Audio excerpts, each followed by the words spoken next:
I'm Ali Bongo, Ondimba, President of Gabon, and I'm to send a message to all the friends that we have all over the world to tell them to make noise, For the people here have arrested me and my family.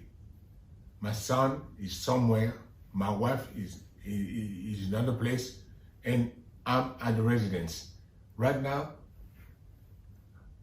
I'm in the residence and nothing happening. Nothing is happening.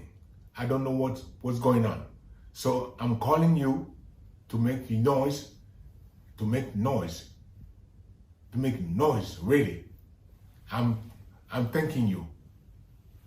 Thank you.